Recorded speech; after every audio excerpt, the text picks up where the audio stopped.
So you've gone through your strategy meeting, and at the end of it, we want to discuss this idea of probability of success. It's critical to strategy, but it's really difficult to get a reliable estimate. Usually we just ask the ops chief at the end, hey, what do you think? And they almost always come back with a number around 80%. The problem with this number is that we know that only 35% of all fire lines end up containing fire. There's a disconnect that we need to be aware of and try to overcome.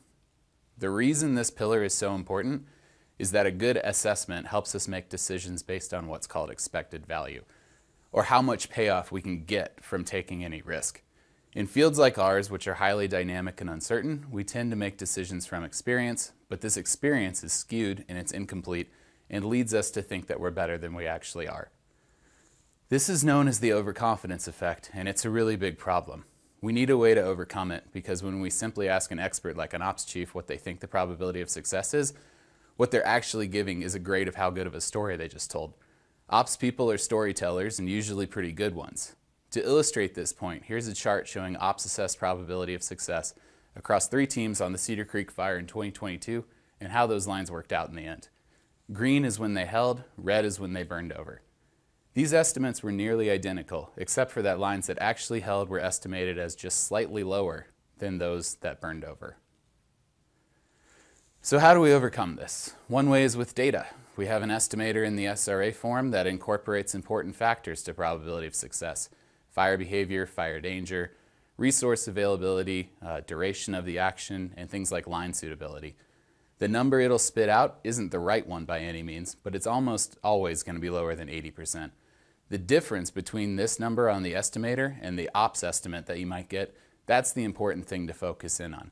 If it's a big difference, you need to discuss it and refine your estimate. If the difference isn't that big, you were probably close to start with. There's other ways to debias this also. If you get an estimate of 80%, then what's the probability of failure? Logically, it's 20%. But the thing is that most people don't add probabilities that way. So what makes up this difference? You could also do a pre-mortem. What are the ways your plan can fail? How likely are each one of those to occur? Another way is to poll not just one expert, but a group of them. So ask the whole incident management team, all the CNG, what is your estimate of probability of success? And then you average those numbers together. We've done that before, and it was way lower than just an ops section estimate.